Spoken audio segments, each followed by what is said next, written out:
Hello नमस्कार दोस्तों, मैं संतोष कुमार और आप देख रहे हैं हमारा YouTube channel daily study number 1।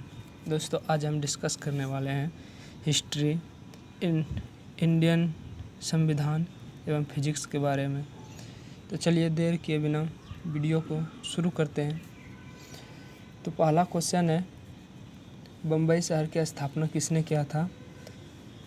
Gerald ओंगियर ने किया था बम्बई शहर की स्थापना। अगला है, कोलकाता शहर की स्थापना किसने किया था?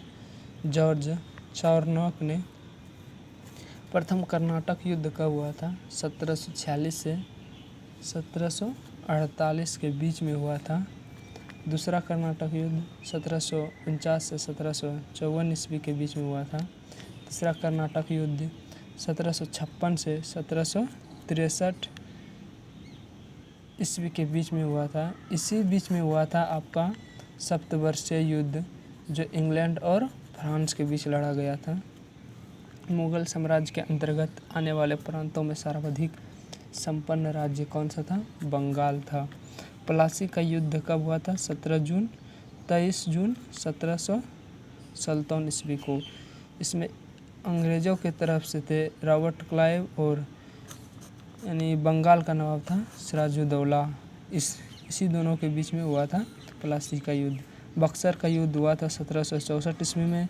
इसमें अंग्रेज़ की तरफ से था भारत की तरफ से था मीर कासिम और अंग्रेज़ की तरफ से था हेक्टर मुनरो। हैदर अली का उत्तराधिकारी कौन था? टीपू सुल्तान। प्रथम आंग्ल मैसूर युद्ध कब हुआ था? 1767 से 1769 ईस्वी के बीच में। द्वितीय आंग्ल मैसूर युद्ध 1780 से 84 के बीच में। अगला है, तीसरा आंग्ल मैसूर युद्ध 1790 से 92 ईस्वी के बीच में हुआ था। चौथा है, अगला है, चतुर्थ आंग्ल मैसूर युद्ध 1799 ईस्वी में हुआ था। सिख संप्रदाय की स्थापना किसने किया था? गुरु नानक ने। और सिख धर्म के अनुयायी गुरु नानक को ही अपना ईश्वर मानते हैं। नानक किसके समकालीन थे? बाबर एवं हुमायूं के। गुरु नानक की मृत्यु कब हुई थी? 1539 में करतारपुर में। और सिख धर्म के दूसरे गुरु कौन थे? गुरु अंगद। तीसरे थे गुरु अमरदास। चौथे थे गुरु रामदास। पांचवें थे गुरु अर्जुन देव। छठे थे गुरु हरगोविंद। सातवें थे गुरु हरराय। आठवें थे गुरु हरकिशन। नौवें थे तेग बहादुर, जिसकी हत्या किसने की थी? औरंगजेब ने। 10वें गुरु थे आपके गुरु गोविंद सिंह जी, जिसका जन्म जो हुआ था ना 1666 ईस्वी में पटना में ही हुआ था और इसकी मृत्यु हो गया था 1708 ईस्वी में बुंदेलखंड में। गीता के अंग्रेजी अनुवादकार कौन थे? William Wilkins.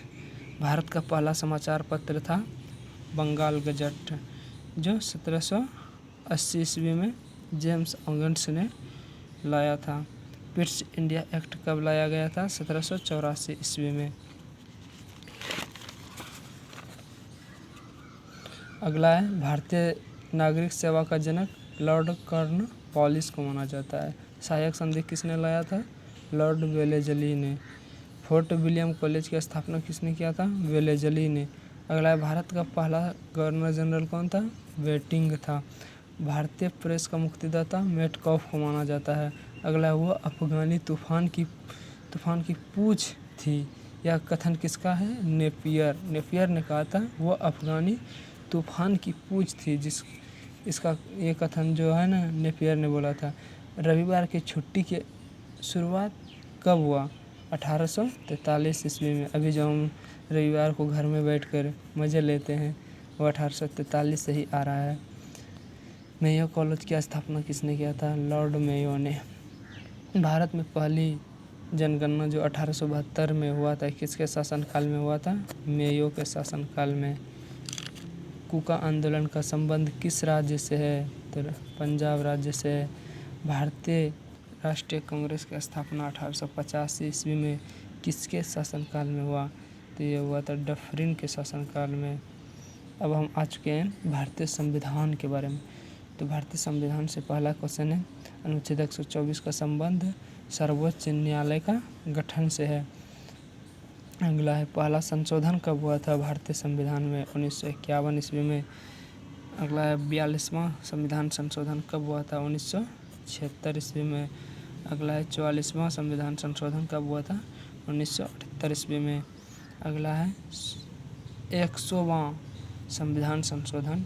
ये क्वेश्चन बहुत इम्पोर्टेंट है दोस्तों, इसीलिए मैंने इसको सॉल्यूशंस लिया है। संविधान संशोधन कब हुआ था? 2015 में। अब आ चुके हैं हम लोग भौतिक में। फिजिक्स से पहला क्वेश्चन है भौतिक का पिता किसे माना जाता है? न्यूटन को। अगला है समतल कोण का एसआई मात्रक रेडियन। बहुत लंबी दूरी मापने के लिए प्रयोग किया जाता है प्रकाश वर्ष का। अगला है एक प्रकाश वर्ष बराबर कितना होता है? कितना मीटर या तो किलोमीटर, तो होता है 9.46 गुना 10⁻15 मीटर। और किलोमीटर में बोले तो 10⁻12 कर देना है, किलोमीटर में हो जाएगा, और बाकी सब यही रहेगा। अगला है दूरी मापने की सबसे बड़ी इकाई पारसेक है। एक पारसेक बराबर कितना प्रकाश वर्ष होता है? तो होता है 3.26 प्रकाश वर्ष। और अगर एक पारसेक बराबर पूछ दे कि कितना मीटर होता है? 3.08 पर पावर 16 मीटर। अगर भाई किलोमीटर में पूछ दे तो 3 पावर इससे घटा देना है, 10⁻13 हो जाएगा किलोमीटर। बल्कि CGS पद्धति में मात्रक डाइन होता है। और बल का ऐसा मात्रक क्या होता है? यहाँ जो अभी हमने पढ़ाया न्यूटन, यही होता है बल का ऐसा मात्रक। कार्य का CGS पद्धति में मात्रक अर्ग होता है। और कार्य का ऐसा मात्रक क्या होता है? जूल। 1 न्यूटन बराबर कितना होता है? 10⁻5 डाइन। और 1 जूल बराबर 10⁻7 अर्ग। तो दोस्तों अगर हमारा ये वीडियो अच्छा लगा हो तो हमारे इस चैनल को सब्सक्राइब कर लीजिएगा और साथ ही में बेल आइकन को दबाना न भूलिएगा। जय हिंद।